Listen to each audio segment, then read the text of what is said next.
Yeah, well, we don't know the relationship between fatherlessness, let's say, and conscientiousness.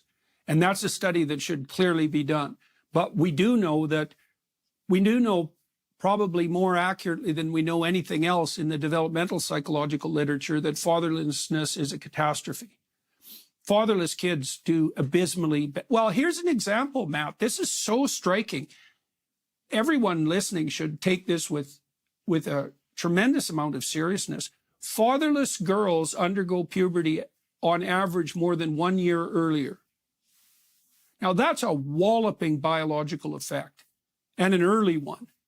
And the life expectancy of fatherless children is lower as well, and that's because they undergo chromosomal damage because of stress.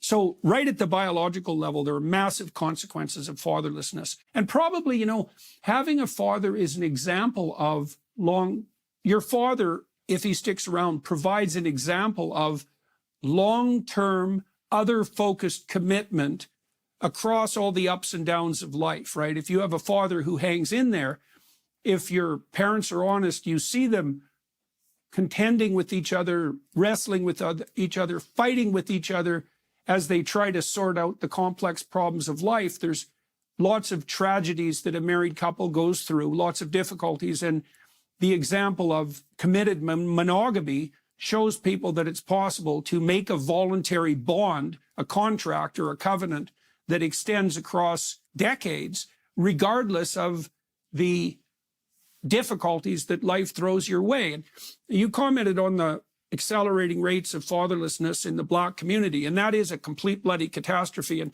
here's, I think, the explanation for it, Matt. You tell me what you think about this. So imagine a pyramidal structure that represents economic position in the patriarchy. Let's put it that way. Okay, now imagine that you stress the system, and one of the ways you could stress it is by defining the family unit as the fundamental basis of oppression, and that all other family arrangements are fine, and that it's okay to love whoever you want for as long as you want, or for as short as you want, like, let's say, the next hour, and that's perfectly acceptable. And then you throw that into the culture, which is what we did in the early 1960s. And then you might ask, well, who is that going to destabilize first? And the answer to that's crystal clear. The lower you are on the socioeconomic ladder, the more catastrophic the results of a sociological intervention like that are likely to be. And so the Black community tended to be at the lower end of the pyramidal distribution. And so that radical sociological change that emerged in the 1960s affected them first. And Black families started to fall apart in the 60s, and that's been accelerating ever since, until we get the numbers that you are pointing to. But one of the things we should absolutely 100% be clear about is that Hispanics and Caucasians are not far behind. So there has been a decline in marital stability in the white and the Hispanic community since the 60s. And if you match the curves, the Hispanics and the whites are about 10 to 15 years behind the Black community. So that cataclysmic collapse is starting to spread through our entire culture. It's just that the Black population happens to be at the forefront of it. And we know perfectly well that fatherlessness, apart from the biological effects, early puberty for girls, why do girls hit puberty early if they don't have a father around? Well, how about so they become sexually attractive earlier so that a man shows up? How about that for a theory, which seems to be precisely the explanation? And so that's not exactly so good, because probably it's not that good to throw yourself into a sexual relationship when you're still psychologically a child, despite the fact that you might be physically mature.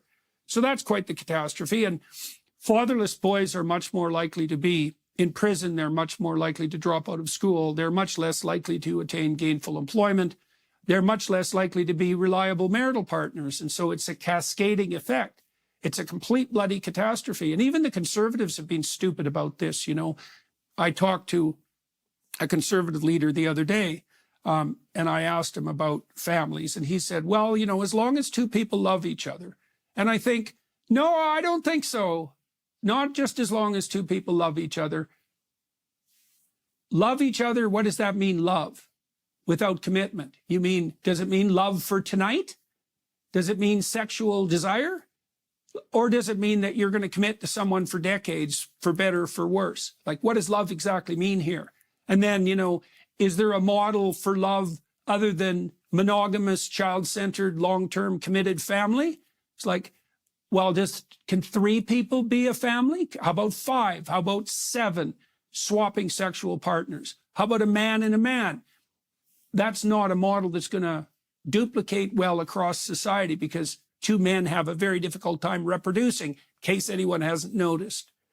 And so the fatherless catastrophe is definitely, it's germane, Matt, and it's not an issue that people are prone to highlight because they don't want to be tarred with the brush of, you know, prejudice. And prejudice and judgment, they're hard to dissociate from one another.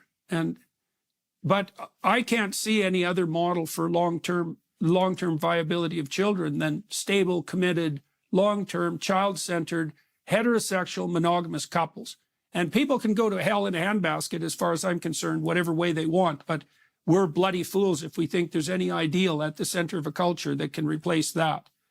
And I think the evidence for that is everywhere, as you already pointed out.